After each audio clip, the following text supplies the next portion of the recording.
오늘 하나님께서 우리에게 주시는 하나님의 말씀은 마태복음 10장 40절에서 42절까지의 말씀입니다. 하나님께 상을 받는 원리라는 말씀으로 함께 은혜를 나누겠습니다. 하나님의 말씀 우리 같이 읽겠습니다.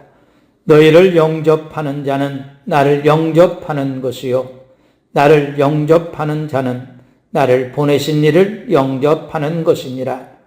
선지자의 이름으로 선지자를 영접하는 자는 선지자의 상을 받을 것이요 의인의 이름으로 의인을 영접하는 자는 의인의 상을 받을 것이요 또 누구든지 제자의 이름으로 이 작은 자 중 하나에게 냉수 한 그릇이라도 주는 자는 내가 진실로 너희에게 이르노니 그 사람이 결단코 상을 잊지 아니하리라 하시니라. 아멘. 지난주에 하나님께 상을 받는 원리 두 가지에 대해서 말씀을 전했습니다. 하나는 대접의 원리가 있다 말씀했습니다. 예수님께서 말씀하신 대접의 원리는 무엇이든지 남에게 대접을 받고자 하는 대로 너희도 대접하라는 것입니다. 그리고 대접할 때 가져야 하는 마음 자세는 자꾸 따지고 계산해서 인색하게 대접하지 말라는 것이고 일방적인 대접이 아니라 서로 대접하기를 원망 없이 해야 한다는 것이었습니다. 다른 하나는 충성의 원리가 있다고 말씀을 전했습니다. 지극히 작은 것에 충성된 자는 큰 것에도 충성되고 지극히 작은 것에 불의한 자는 큰 것에도 불의하다는 말씀이었습니다. 충성할 때 가져야 될 마음 자세는 지극히 적다 하여 업신여기거나 소홀히 여기지 말라는 것이었습니다. 특별히 작은 자를 위해서 충성할 때에는 마치 주님께 충성하는 것과 같은 마음으로 최선을 다하여 충성하라 말씀을 전했습니다. 충성은 복종하는 자세를 의미합니다. 오늘도 지난주에 이어서 하나님께 상을 받는 원리에 대해서 말씀을 전하려고 합니다. 성도들은 하나님께 상 받기 위해 힘써야 합니다. 상을 받는 것은 하나님께서 기뻐하시는 것입니다. 바울은 표대를 향하여 그리스도 예수 안에서 하나님이 위에서 부르신 부름의 상을 위하여 달려간다 말씀했습니다. 기독교는 축복의 종교입니다. 하나님은 축복의 하나님이십니다. 그러므로 하나님께서 주신 축복을 받아 선한 청지기로 받은 바 축복을 잘 관리해서 내가 좋은 선한 축복의 통로가 되면 되는 겁니다. 하나님께 상을 받는 원리, 대접의 원리, 충성의 원리에 이어서 오늘은 세 번째 원리로서 크고 깨끗한 그릇을 준비하라는 것입니다. 하나님께 상을 받기 원하는 사람이 막무가내로 하나님께 달라고 하면 안 줍니다. 그런다고 하나님께서 상을 주시지도 않습니다. 하나님께 상을 받고자 한다면 우리는 먼저 하나님께 택함 받는 깨끗한 그릇이 되기를 힘써야 합니다. 부활하신 예수님께서 다메섹 도상에서 사울을 만나십니다. 사울은 예수님을 이단의 개수라고 지금까지 핍박만 일삼아 왔던 자입니다. 사울은 부활하신 예수님과 첫 만남을 통해서 3일 동안 앞을 보지 못하게 됩니다. 그때 부활하신 예수님께서 아나니아를 사울에게 보내요. 가서 사울에게 안수하고 다시 보게 하라 말씀하시면서 이렇게 전하라고 말씀합니다. 이 사람은 내 이름을 이방인과 임금들과 이스라엘 자손들에게 전하기 위하여 택한 나의 그릇이라 말씀하신 겁니다. 예수 그리스도를 믿음으로 말미암아 구원함을 받은 성도들은 모두 다 하나님께서 택하신 귀한 그릇입니다. 이 사실을 깨닫고 바울은 디모데에게 누구든지 이런 것에서 자기를 깨끗하게 하면 귀히 쓰는 그릇이 되어 거룩하고 주인의 쓰심에 합당하며 모든 선한 일에 준비함이 되리라 말씀했습니다. 우리가 정말로 하나님께 상 받기를 원한다면 더럽혀진 그릇부터 깨끗이 해야 합니다. 더러운 그릇에 좋은 음식을 담지 않습니다. 그릇을 깨끗하게 하지 않으면 그릇에 담는 음식을 더럽혀 오염시키고 먹지 못하게 됩니다. 하나님께서 요셉을 깨끗한 그릇으로 만드는 것을 우리는 볼 수 있습니다. 요셉이 조금이라도 그 마음에 탐욕을 가졌다면 7년 풍년으로 애굽은 타락했을 것이고 부패했을 것이고 그 7년 충년으로 애굽은 멸망하고 말았을 겁니다. 그런데 하나님께서 13년 동안 요셉을 깨끗한 그릇으로 만들어 사용했기 때문에 풍년으로 인하여서 타락하지 않았고 그 7년 충년으로 멸망하지 않았고 그 애굽을 통해서 많은 나라와 민족들을 7년 충년에서 구원할 수 있었고 아버지 야곱의 집을 구원할 수 있게 한 것입니다. 요셉은 형들에게 분명히 말합니다. 하나님만이 하실 수 있는 일을 내가 어떻게 하겠습니까? 형들이 나를 해치려고 했지만 하나님께서 그것을 통해 수많은 사람들을 살리셨다 말한 겁니다. 열왕기하 4장에 보면 선지자의 제자들의 아내 중에 한 여인이 엘리사를 찾아옵니다. 그리고 엘리사 선지자에게 선생님의 제자인 내 남편이 죽었습니다.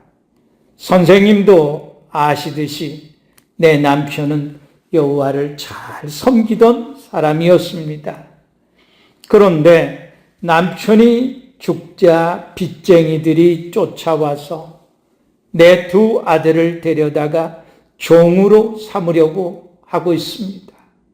이 여인의 말을 듣고 엘리사가 그에게 묻습니다. 내가 어떻게 하면 도움이 되겠습니까? 당신 집에 무엇이 있습니까? 라고 묻자 여인이 대답하기를 우리 집에 있는 것이라고는 기름 한 병이 전부입니다. 엘리사가 그 여인의 말을 듣고 이웃 사람들에게 가서 빈 그릇을 있는 대로 빌려와라. 그릇을 조금 빌리지 말고 많이 빌려와라. 그리고 두 아들만 데리고 집에 들어가서 문을 닫고 빌려온 항아리마다 기름을 부어 채워지는 대로 옮겨 놓으라 말씀합니다. 여인이 이웃들에게 빌려온 빈 그릇에 기름을 다 채운 후에 아들들에게 빈 그릇을 더 가지고 오라고 합니다. 그러자 아들들이 이제는 빈 그릇이 더 이상 없습니다 라고 말하는 순간 기름이 기름병에서 더 이상 나오지 않았다 말씀합니다. 그릇이 많이 준비되었다면 어찌 됐겠습니까? 준비한 만큼 받았을 겁니다. 그런데 그들이 빌린 만큼 기름을 채우고 더 이상 기름을 담을 그릇이 없어지자 기름이 뚝 끊겼다는 겁니다. 우리는 그릇을 많이 준비해야 하겠다는 것을 깨닫게 된다는 겁니다. 비슷한 사건이 가나 혼인잔치집에서도 있었습니다. 잔치의 흥을 돋울 수 있는 포도주가 떨어졌습니다. 그런데 그 집에 돌로 만든 물 항아리가 6개 있었습니다. 이 항아리는 유대인들이 정결 예식에 사용하는 항아리들이었습니다. 예수님께서 하인들에게 항아리에 물을 가득 채우라 말씀하십니다. 하인들은 항아리에 물을 가득 채웠습니다. 그러자 예수님께서 이제 그것을 떠다가 연회장에게 갖다 주라 말씀하십니다. 하인들은 물을 떠서 연회장에게 갖다 주었습니다. 그런데 하인들이 떠다 준 물을 연회장이 맛보았을 때 그 물은 더 이상 물이 아니라 가장 좋은 맛을 내는 포도주가 되어 있었다는 겁니다. 만일 그 집에 항아리가 더 많이 있었다면 어떻게 되었을까요? 항아리가 더 많았다면 더 많은 포도주를 얻게 되었을 겁니다. 하나님은 준비된 만큼 축복하신다는 겁니다. 그 이유는 항아리가 10개인데 5개만 채워준다면 채우지 못한 5개의 항아리 때문에 5개의 항아리를 채워준 것에 대해서 감사할 줄도 모를 것이고 나머지 5개를 채워달라고 온갖 불평을 할 것입니다. 우리는 준비하지도 않고서 달라고만 하는 겁니다. 항아리가 있어야 물이 변하여 포도주가 되게 하든지 그 항아리에서 기름이 차고 넘치게 하든지 하나님께서 상을 주실 건데 축복해 주실 건데 기적을 베풀어 주실 건데 항아리도 가져오지 않고 그릇도 가져오지 않고서 그냥 빈손으로 와서 달라고 하면 하나님께서 어디다 담아 주시겠느냐는 거예요.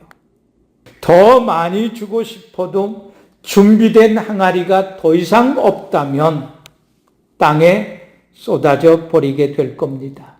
그래서 하나님은 우리가 준비한 그릇만큼 항아리만큼만 채워주시는 겁니다. 그래야 부족하면 자기 믿음 없음을 깨닫고 자신의 믿음이 부족함을 깨닫고 더 큰 믿음을 구할 것이고 자기 믿음만큼 주신 것에 대해서 진심으로 감사할 것입니다. 예수님은 종종 너의 믿음대로 될지어다 말씀하셨습니다. 우리가 그 말씀을 생각해 보면 좀 더 이해가 될 것입니다. 믿음으로 준비된 그릇만 채워주시더라는 겁니다. 그런데 우리는 믿음으로 그릇을 준비하지도 않았고 받을 수 있을 만큼 준비되어 있지도 않으면서 많이만 달라고 하니까 하나님도 답답하고 우리도 답답한 겁니다. 빈손으로 와서 손만 내밀고 달라고 하면 그 손에 하나님이 기름을 부어 주신다고 할지라도 손가락 사이로 다 흘러내리고 말 것입니다. 염치가 없는 일입니다. 하나님께서 값없이 거저 주시는 분이시기는 하지만 막무가내로 주시는 분도 아니라는 것을 우리는 알아야 한다는 겁니다. 하나님이 쓰시기에 좋은 그릇을 만드는 일에 집중하신다는 겁니다. 아무리 좋은 일도, 아무리 좋은 계획도 그 일을 감당해야 할 사람이 준비되어 있지 않으면 일을 할 수 없습니다. 일을 할지라도 그 일을 망치고 맙니다. 교회 안에서도 보십시오. 일을 맡을 만한 충분한 준비가 되어 있는 사람이 직분을 맡고 기간에 회장을 맡으면 그 한 해는 잘 모입니다. 또 은혜가 넘칩니다. 또 활발하게 움직입니다. 그리고 모두가 다 감사하고 만족해 합니다.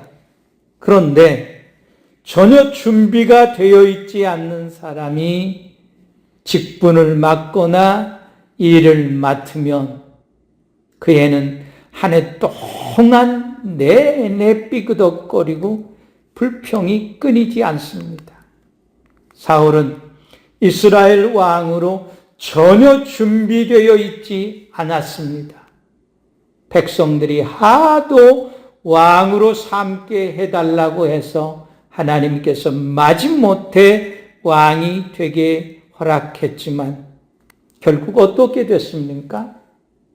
하나님이 베냐민 지파 사람 기스의 아들 사울에게 이스라엘을 40년간 주셨다가 그를 패하셨다 말씀합니다. 그러나 하나님은 다윗을 어려서부터 왕으로 철저하게 준비시킵니다. 사무엘 선지자를 통해서 왕으로 기름을 부은 다음에도 10년이 넘도록 이스라엘 왕이 될 만한 그릇으로 하나님께서 잘 빚어 만드십니다. 그리고 하나님께서 이제 내가 이새의 아들 다윗을 만나니 내 마음에 맞는 사람이라 내 뜻을 다 이루리라 말씀하시고 다윗이 하나님께 쓰일 만한 합당한 그릇이 되었을 때 다윗을 이스라엘의 왕으로 세우셨다는 것입니다. 또한 여호수아는 어느 날 갑자기 튀어나온 사람이 아닙니다. 모세가 이스라엘 백성들을 이끌고 애굽에서 나와 광야를 지날 때에 아말렉이 이스라엘 공격해서 전쟁이 벌어집니다. 이스라엘은 전혀 전쟁할 준비가 되어 있지 않았습니다. 애굽에서 나온 지 얼마 되지도 않았고요. 그런데 그때 모세가 여호수아에게 사람들을 붙여주며 이들을 데리고 가서 아말렉과 싸우라 하고 모세는 하나님께 기도합니다. 그리고 여호수아는 아말렉과의 전쟁에서 승리하게 됩니다. 또한 여호수아는 12정탐꾼 중에 한 사람으로 가나안 정탐을 다녀와서 다들 부정적으로 보고할 때에 갈렙과 함께 긍정적으로 보고를 합니다. 그렇게 하나님께서 40년 동안 여호수아를 가나안 정복에 합당한 지도자의 그릇으로 하나님이 준비시키십니다. 그리고 모세가 죽자 여호수아를 통해서 가나안을 정복하게 하신 겁니다. 예수님의 제자들도 마찬가지입니다. 제자들은 3년 동안 엄청난 많은 훈련들을 통해서 초대교회를 이끌어갈 그릇으로 하나님께서 준비시키십니다. 그야말로 제자들은 천국과 지옥을 오가며 예수님의 제자로 쓰임받기에 합당한 그릇으로 준비되어집니다. 3년이라는 짧은 시간이라 우리가 생각할 수도 있겠지만, 그러나 제자들은 이 3년 동안 예수님과 함께하며 경험했던 그 모든 경험이 우리가 평생 경험해도 다 경험할 수 없을 만큼 많은 경험들을 하게 하셨다는 겁니다. 예수님께서 귀에 못이 박히도록 섬기는 종이 되어야 된다 말씀하시고, 예수님께서 그들에게 본을 보여 그들을 섬겼지만 제자들은 서로 높은 자리를 차지하겠다고 싸웁니다. 예수님을 부인하고 뿔뿔이 흩어지기도 합니다. 그러면서도 병을 고치고 귀신을 쫓아내고 성도들을 사랑하며 섬기고 말씀을 가르치고 기도하고 성령 충만함을 받습니다.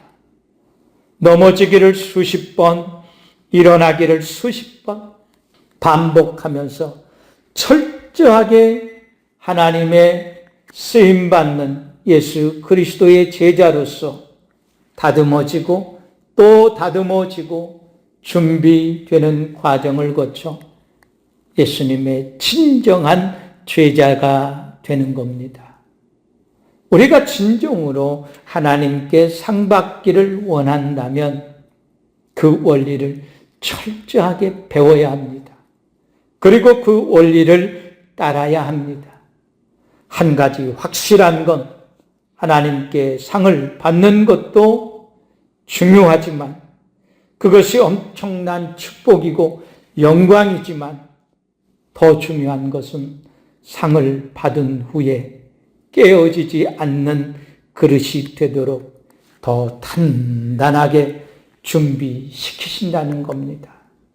준비되지 않은 상태에서 상을 받게 되면 그 상이 오히려 큰 부담이 되고 무거운 짐이 될 수 있다는 것입니다.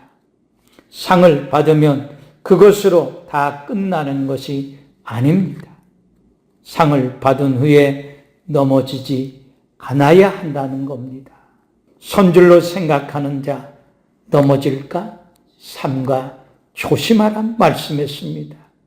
상을 받은 것이 내 노력으로 된 것이 아니라 하나님께서 상 받기에 합당한 그릇으로 만드시고 상을 주셨다는 것을 우리는 명심해야 한다는 겁니다. 9명의 문둥병자와 같이 병고침 받고도 감사할 줄 모르면 더 큰 상을 받는 대로 나아가지 못하게 됩니다. 사마리아인처럼 충분히 준비된 그릇이어야만 하나님께서 더 큰 상을 그 그릇에 담아주시고 풍성한 축복으로 채워주신다는 것입니다. 사랑하는 성도 여러분, 그릇이 하나 만들어지기까지 많은 수고와 힘든 과정들을 거치기 마련입니다. 빚는 과정도 힘들지만 반드시 깨지지 않는 튼튼한 그릇이 되기 위해서는 불가마에 들어가 구워지는 필수 과정을 거쳐야만 한다는 겁니다. 그 과정은 그릇에게는 말할 수 없는 고통의 시간일 것이고, 그릇을 굽는 토기장에게는 엄청난 인고의 기다림의 시간이 될 것입니다. 토기장이에게도 그릇도 이 시간을 견디어내야만 최상품의 그릇이 비로소 만들어지는 겁니다. 그래서 우리는 하나님 앞에서 언제 주실 거냐 따지듯 기도하기보다는 지금 내가 준비해야 할 것은 무엇인가? 그리고 그것을 어떻게 준비해야 할 것인가? 하나님께 물으며 기도해야 한다는 겁니다. 진정으로 하나님께 상을 받고자 한다면 그 상을 받기에 합당한 그릇을 먼저 준비하는 지혜로운 자가 되어야 할 것입니다. 그릇이 준비된 자에게 하나님께서 무엇이라도 채워주시는 겁니다. 다시 한번 하나님께 상을 받는 원리를 마음속에 숙지하시기를 바랍니다. 대접하는 원리, 작은 것에 충성하는 원리, 그릇을 준비하는 원리를 철저하게 따라 행하시기를 바랍니다. 크고 깨끗한 그릇을 잘 준비해서 하나님께서 원수의 목전에서 상을 베푸시고 머리에 기름을 발라주심으로 그릇마다 하나님의 은혜와 축복이 넘치는 우리 성도님들이 되시기를 예수 그리스도의 이름으로 간절히 축원합니다. 아멘.